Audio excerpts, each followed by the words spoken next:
다음으로 피고인이 윤우진에게 변호사 이남석을 소개한 사실이 있는지 여부에 관하여 살펴보겠습니다. 2012년 한상진 기자와의 통화는 사건 발생과 가장 근접한 시점의 발언인데, 피고인은 소개를 시켜줬죠.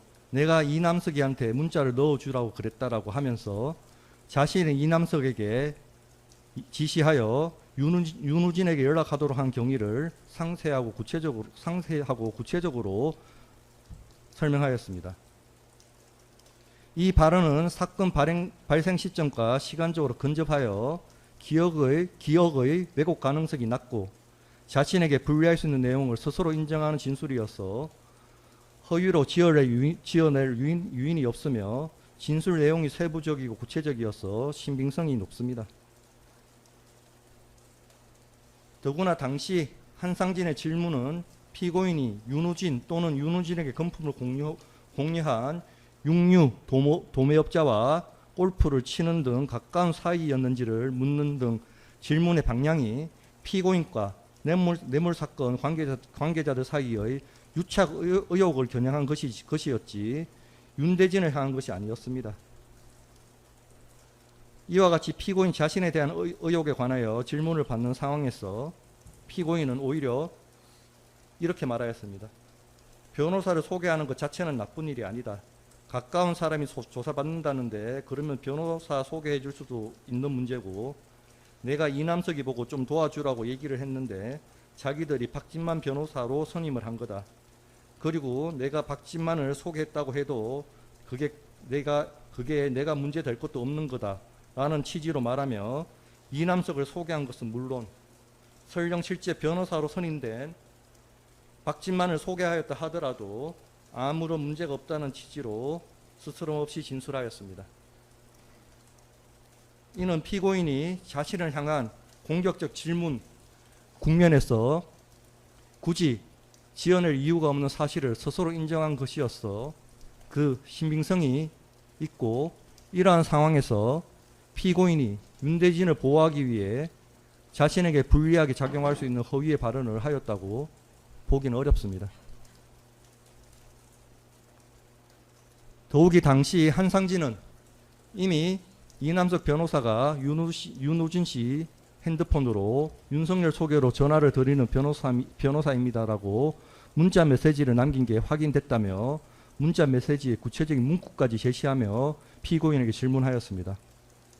이처럼 물증이 이미 기자의 손에 있던 상황이라면 피고인으로서는 그 경위에 관하여 실제로는 윤대진이 이남석에게 부탁한 것이고 자신은 윤대진을 보호하기 위해 1원만 빌려주었을 뿐이라는 취지로 답변하여 책임을 윤대진에게 돌릴 수 있는 기회가 충분히 있었습니다.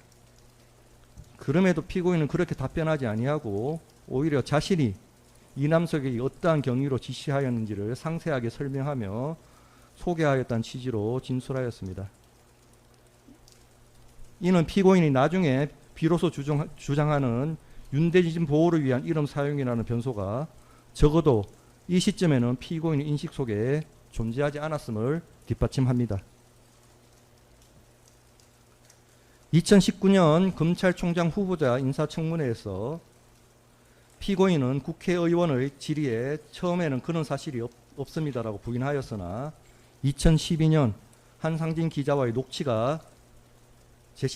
통화 녹취가 제시되자 아마 저렇게 말을 하기는 한 모양입니다라고 하여 소개 발언 자체는 시인하면서 다만 이남석이 실제로 변호사로 선임되지 않았으므로 문제되지 않는다는 취지로 위법성만을 다투었습니다. 즉 이 시점까지도 소개 행위 자체를 부인하지는 않았습니다. 당시에도 이 부분이 큰 논란이었음에도 피고인은 실제로는 윤대진이 소개한 것이나 민감한 수사를 하고 있던 윤대진을 보호하기 위해 자신의 이름만 사용하게 하였던 취지의 변명은 하지 않았습니다. 이와 같이 피고인은 적어도 2차례에 걸쳐 윤우진에게 이남석을 연결해 준 사실 자체는 일관되게 인정하여 왔습니다. 피고인은 이남석에게 연락을 지시하기 이전인 2012년 5월경부터 2012년 7월경까지 윤우진을 이미 3차례 직접 만났고 여러 차례 윤우진과 통화를 하였습니다. 이는 피고인이 이남석과 윤우진 사이의 접촉에 있어 단순히 제3자로서 이름만 빌려준 것이 아니라 윤우진과 개인적인 친분과 신뢰관계를 이미 형성하고 있던 인물이었음을 보여줍니다. 통화 내역에 의하면 이남석의 문자 발송에 앞서 이미 그날 오전 피고인과 윤우진 사이에 3차례 통화가 있었고 문자 발송 이후에도 윤우진이 이남석과 통화한 직후 곧이어 윤우진은 피고인과 2차례 걸쳐 통화한 사실이 확인됩니다. 이러한 통화의 양상은 피고인이 이미 윤우진과 형성하고 있던 신뢰관계에 비추어 볼 때 피고인의 관여가 이례적인 이름 사용 승낙에 그치지 아니하고 적어도 그 과정에 직접 관여하였음을 뒷받침하는 정황입니다. 이남석은 이 법정에서 윤대진을 먼저 만나 윤대진으로부터 형 윤우진을 만나서 이야기를 들어봐 달라는 부탁을 받은 다음 피고인을 만났는데 피고인은 이미 윤우진에 대한 뇌물수수 혐의 사건의 내용을 알고 있었고 그 자리에서 이남석의 연락에 윤우진이 응할 것인지가 주제가 되었으며 문자 메시지를 보내는 방법이 논의되었다고 이 법정에서 진술하였습니다. 다만 이남석은 그 당시에 윤석열이 내가 소개했다고 문자를 넣으면 전화가 올 거다 이런 취지로 이야기를 했다라고 진술하였으나 이후에는 피고인이 보내라고 지시를 한 것은 아니다. 지금 기억으로는 윤대진으로부터 전화번호를 받았는데 바로 전화를 하면 안 받을 것 같고 그래서 문자를 먼저 보내야 되지 않을까 이런 생각을 이남석이 했고 아마 그것을 같이 윤석열 피고인과 그냥 얘기를 한 것 같다라고 진술을 하였습니다. 이남석은 최종적으로 당시의 기억이 명확하지 않다고 하면서도 이렇게 말하였습니다.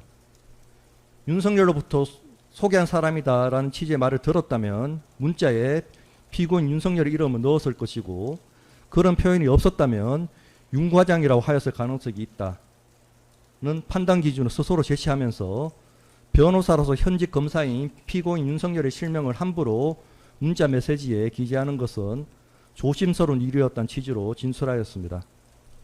그런데 실제로 이남석이 발송한 문자 메시지에는 윤석열 과장님 말씀 듣고 미리 문자 올렸습니다 라고 하여 피고인 윤석열의 실명과 직위가 함께 명시되어 있습니다. 이남석이 스스로 밝힌 판단 기준에 따르면 평소라면 신중을 기하였을 이남석이 이례적으로 피고인 윤석열의 실명과 직위를 구체적으로 밝혀 문자를 보낸 경위는 그에 앞서 피고인 윤석열로부터 그와 같은 명시적인 말을 들은 경우가 아니고서는 쉽게 설명되지 않습니다.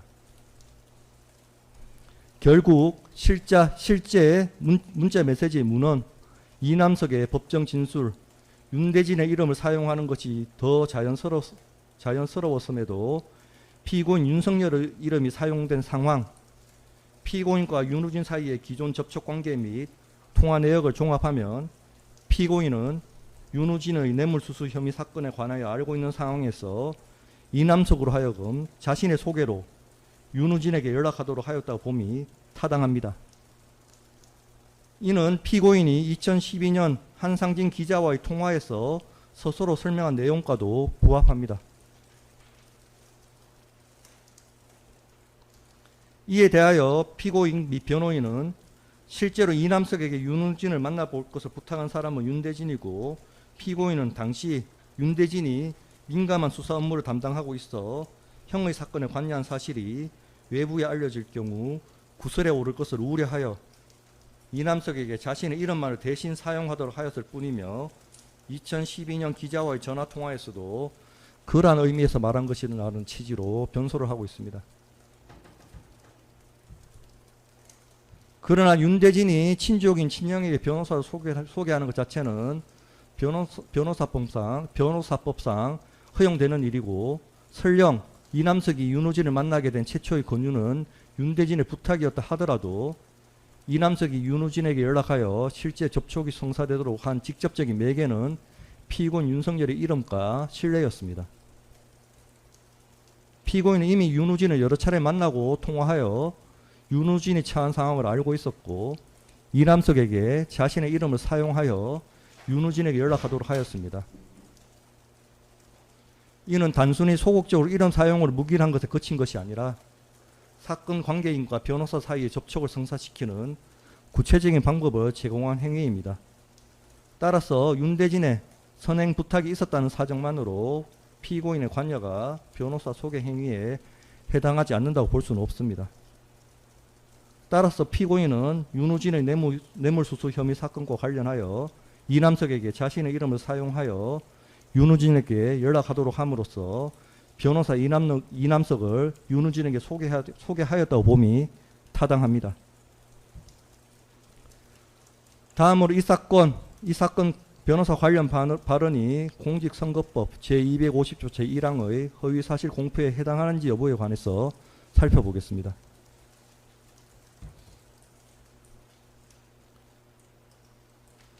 이 사건 변호사 관련 발언은 피고인은 윤우진의 뇌물수수 혐의와 관련하여 변호사 이남석을 연결하거나 소개하는 등의 관여를 하지 않았다는 의미로 해석됩니다. 윤우진의 구속으로 그 뇌물수수 혐의 사건에 영향력을 행사하였다고 의혹이 제기된 피고인이 수사를 앞둔 윤우진에게 변호사를 소개하였는지 여부는 피고인과 윤우진 사이의 친분 관계 등에 관한 중요한 사실로 선거인의 후보자에 대한 공정한 판단에 영향을 줄 만한 사항에 해당합니다. 그런데 피고인이 윤우진의 뇌물수수 혐의 사건과 관련하여 이남석에게 자신의 이름을 사용하여 윤우진에게 연락하도록 함으로써 이남석을 윤우진에게 소개하였는 바 피고인은 윤우진의 뇌물수수 혐의 사건 관련해서 이 사건 변호사 관련 발언은 후보자의 행위에 관한 허위사실의 공표에 해당합니다. 피고인은 2012년 한상진 기자와의 통화, 2019년 검찰총장 후보자 인사청문회에서 두 차례에 걸쳐 스스로 이남석을 윤우진에게 연결해 준 사실을 인정하는 취지로 진술하였습니다. 그럼에도 대통령 선거를 3개월가량 앞둔 2021년 12월 14일 관훈클럽 초청 토론회에서는 이와 명백히 배치되는 부인 발언을 하였습니다. 나아가 피고인은 단순히 소개 사실을 전해 들은 것이 아니라 이미 윤우진과 3차례 직접 만나 신뢰관계를 형성한 상태에서 이남석의 우려에 대한 해법으로 문자 메시지에 피고인 자신의 이름과 직위를 사용하도록 하였으며 그 이후에도 윤우진과 통화하였습니다. 이는 피고인이 수동적으로 전해들은 사실을 착오로 잊어버릴 수 있는 성질의 것이 아니라 피고인 자신이 주도한 구체적인 경험입니다. 피고인이 자신의 종전 진술 내용을 잘 알고 있었을 것으로 보이는 이상 이와 다른 취지의 이 사건 변호사 관련 발언을 하면서 그 내용이 객관적 사실과 다르다는 점을 인식하였다 할 것이므로 허위사실 공표에 대한 고의도 인정됩니다. 그렇다면 피고인의 이 사건 변호사 관련 발언은 공직선거법 제250조 제1항이 규정한 허위사실 공표죄에 해당한다고 판단됩니다. 따라서 공소사실 제1항은 유죄로 인정됩니다.